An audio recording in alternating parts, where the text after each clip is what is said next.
So here we have two limits to evaluate. The first one is the limit as x goes to 3 of x squared minus 2x minus 3 all over x minus 3.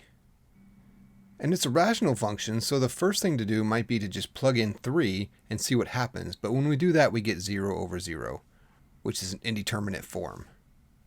Eventually, we'll get something called L'Hopital's rule that will help deal with this situation. But for now, we don't even need any fancy tools like that.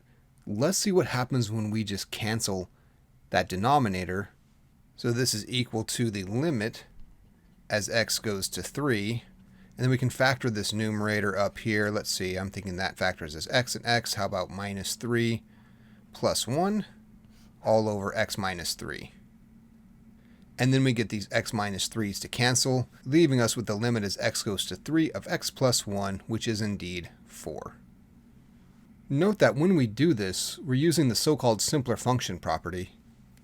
And the simpler function property tells us that if f of x equals g of x anytime x does not equal a, then the limits are the same.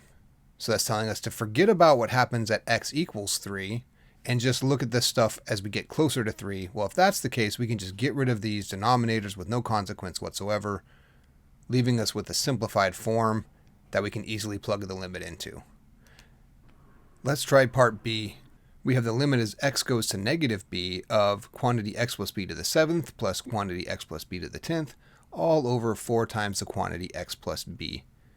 If we just plug in negative b because it's a rational function, we have problems. In fact, we get 0 over 0 again. So what we'll do is factor out, how about we factor out an x plus b out of the top?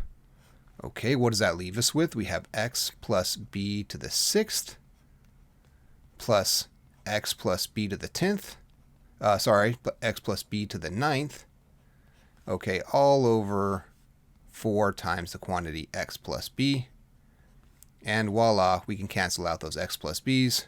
Oh, don't forget your limit here.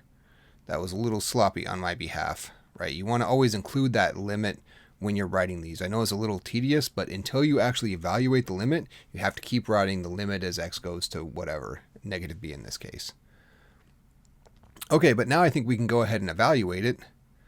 We've taken care of the problematic denominator here, so now we can just plug in negative b. We get 0 plus 0 over 4. So that's 0 over 4, which is simply 0. So really, when it comes down to it, what we're doing in these exercises is getting rid of the problematic denominator and then evaluating the limit from there.